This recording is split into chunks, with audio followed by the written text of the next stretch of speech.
ഇന്ദിര പിള്ള മുംബൈ വസായിയിലാണ്. നമുക്ക് ആറാമത്തെ അധ്യായത്തിന് വേണ്ടിയിട്ട് അമ്മയെ എല്ലാ ആചാര്യ മര്യാദകളോടും കൂടി ഈ വേദിയിലേക്ക് സാദരം ക്ഷണിച്ചുകൊള്ളുന്നു. ഗോവിന്ദനാമ സങ്കീർത്തനം. ഗോവിന്ദ ഗോവിന്ദ. ശ്രീകൃഷ്ണ. നമസ്കാരം തിരുമേനി. എല്ലാവർക്കും നമസ്കാരം. ഹരേ കൃഷ്ണ. ഗുരുവായൂരപ്പ ശരണം. ഓം നമോ ഭഗവതേ വാസുദേവായ. ഓം നമോ ഭഗവതേ വാസുദേവായ. ഓം നമോ ഭഗവതേ വാസുദേവായ.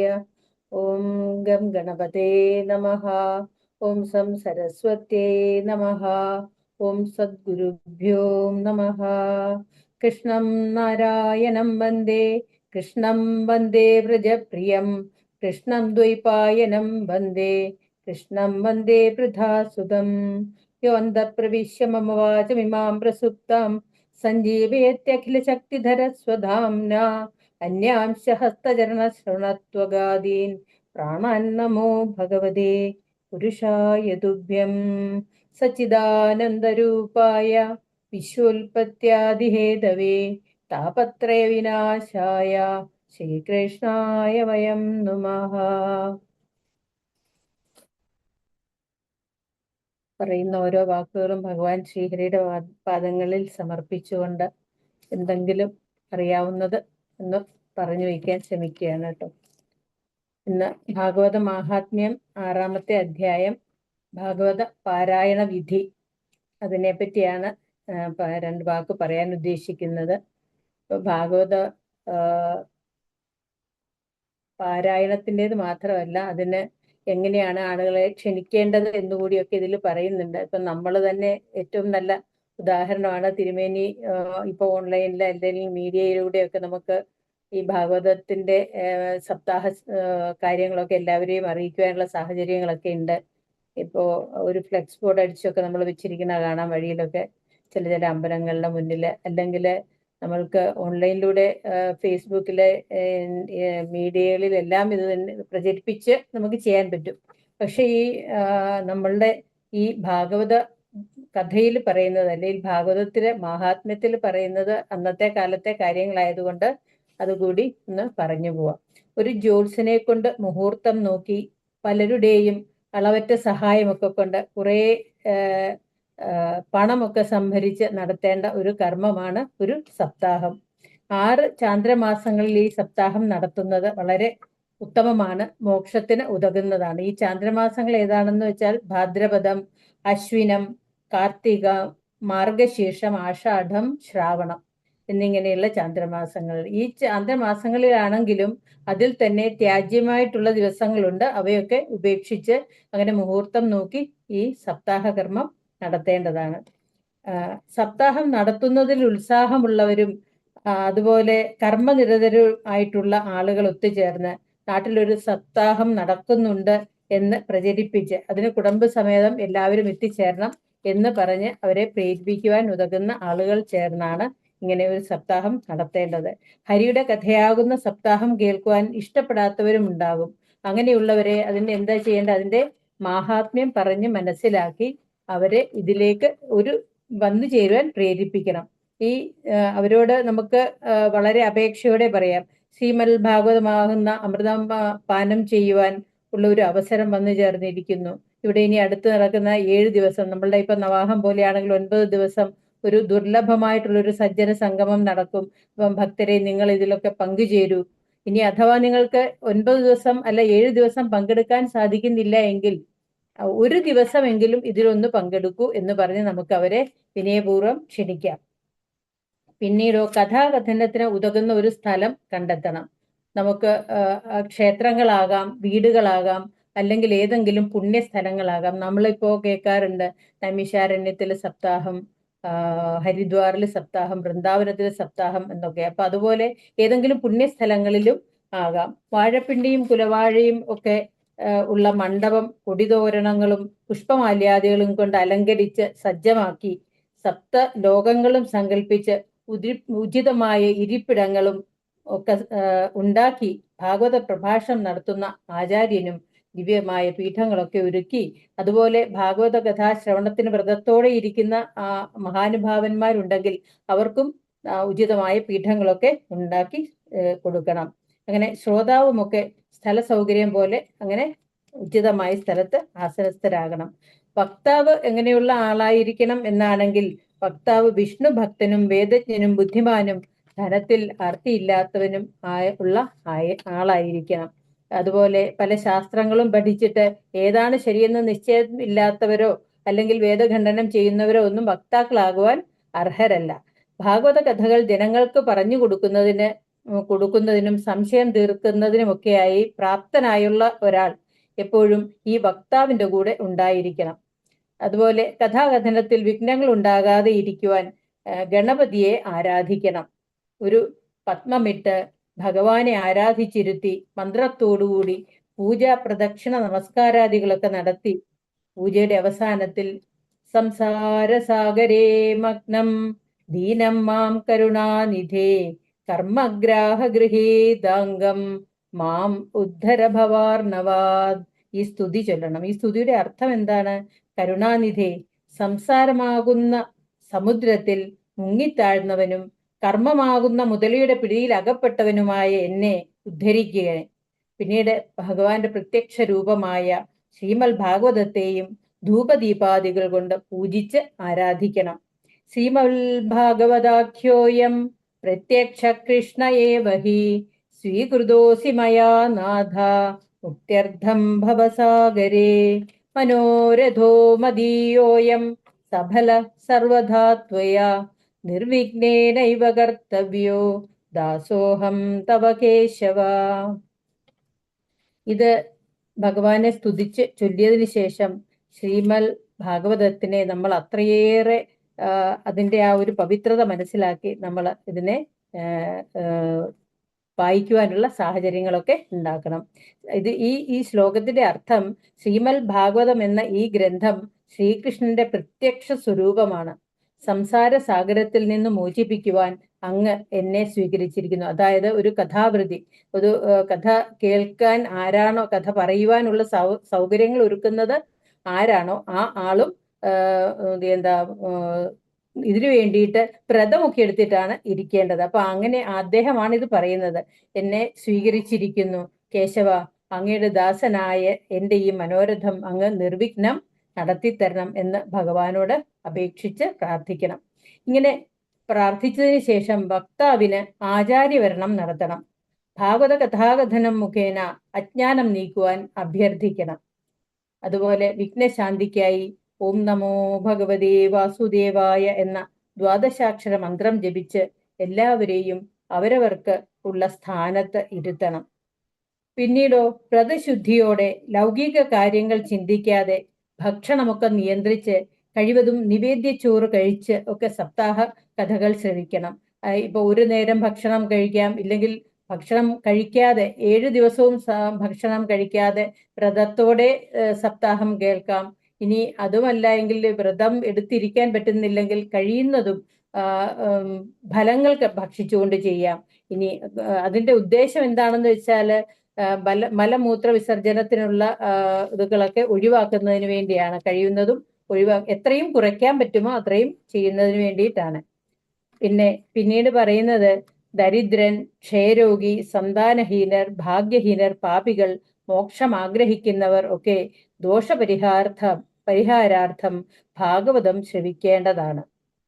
അതുപോലെ പ്രസവിക്കാത്ത ഒരു സ്ത്രീ, ഋതുമതിയാകാത്ത പെൺകുട്ടി, അല്ലെങ്കിൽ വിധവ, ഇനി അങ്ങനെയുമല്ല എങ്കിൽ പതിവായി ഗർഭം അലസുന്ന ഒരു സ്ത്രീ, ഇവരൊക്കെ എത്ര പ്രയാസം സഹിച്ചും ഒരുപക്ഷെ അവർക്ക് വളരെയധികം കഷ്ടതകൾ അനുഭവിക്കേണ്ടി വരും. എന്നാലും 7 ദിവസം ഞാൻ ഈ കഥ കേൾക്കുമെന്ന് ഉറച്ച ഭക്തിയോടെ ഭഗവാനെ ഭജിച്ച് ഈ ഭാഗവത കഥാശ്രവണം ചെയ്യുകയാണെങ്കിൽ അവർക്ക് ഒരിക്കലും ക്ഷയിക്കാത്ത ഫലം ലഭിക്കുന്നതാണ് എന്നും ഈ ഭാഗവതത്തിൽ പറഞ്ഞു വയ്ക്കുന്നു.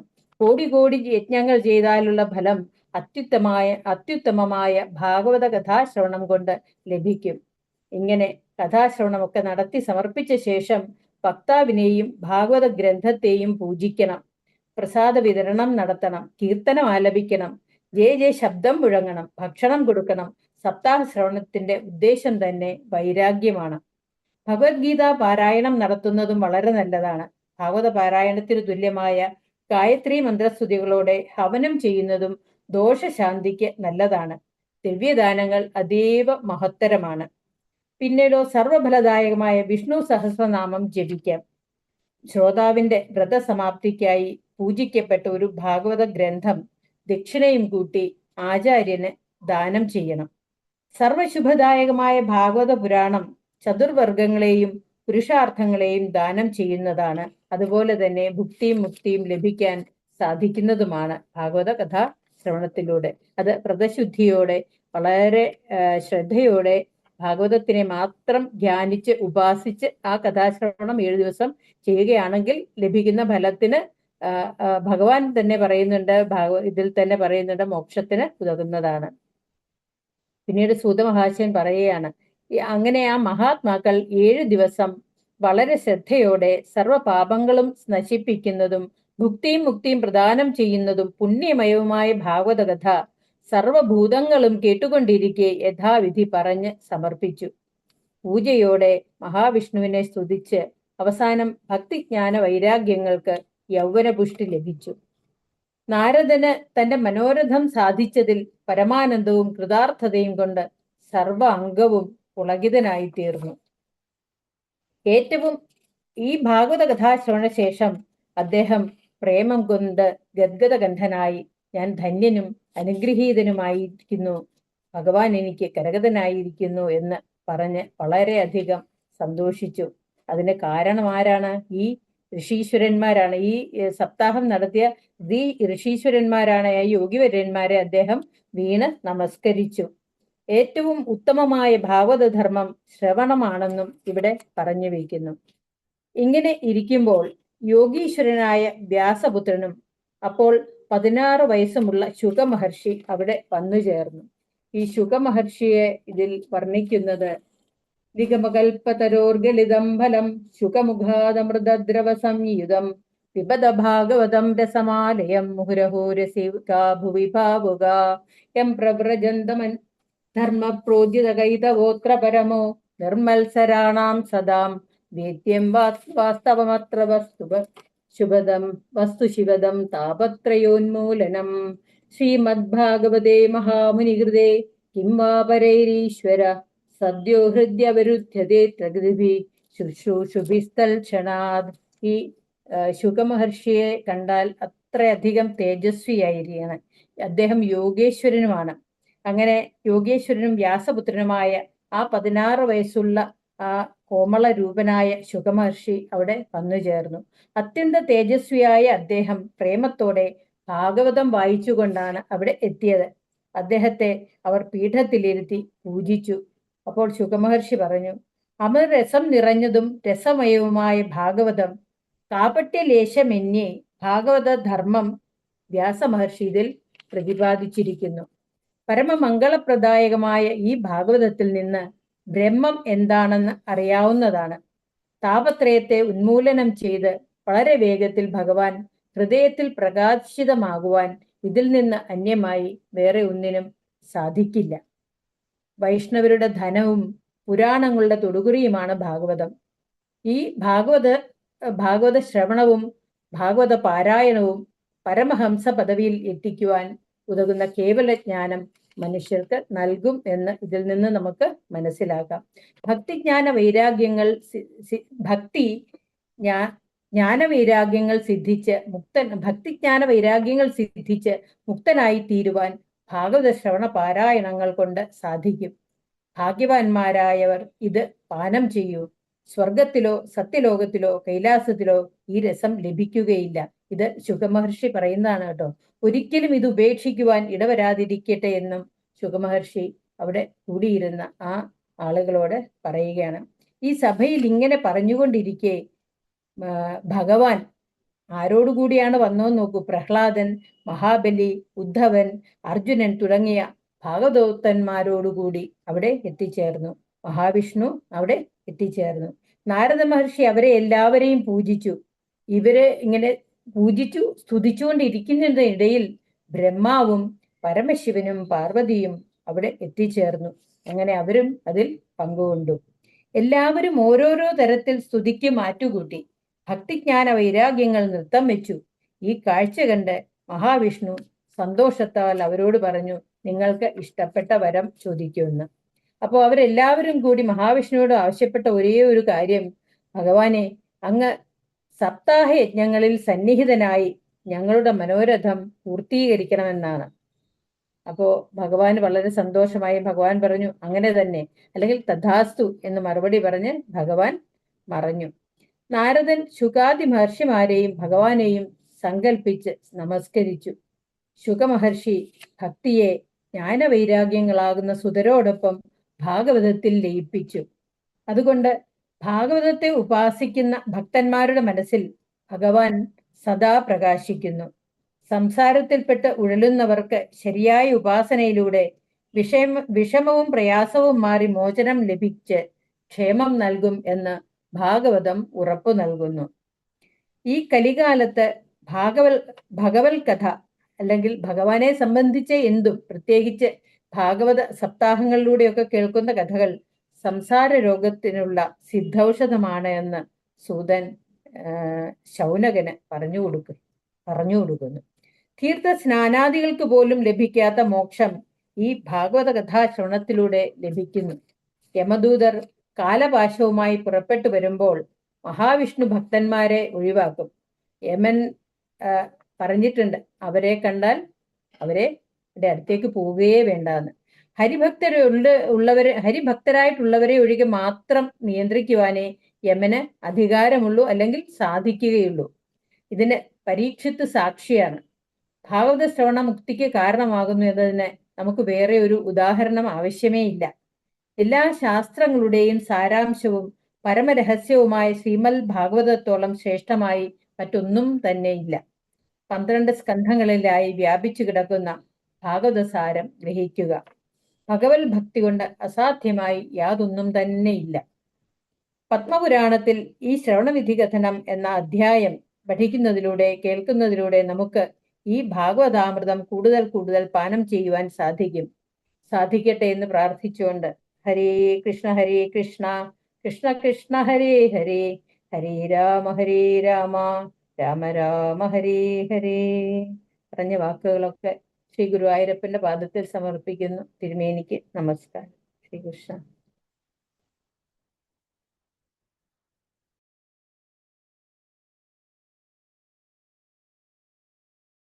ഗോവിന്ദനാമ സങ്കീർത്തനം. ഗോവിന്ദ ഗോവിന്ദ. ഇന്നത്തെ സമർപ്പണത്തിലേക്ക് പ്രവേശിക്കാം. ഹരേ രാമ രാമ രാമ ഹരേ ഹരേ,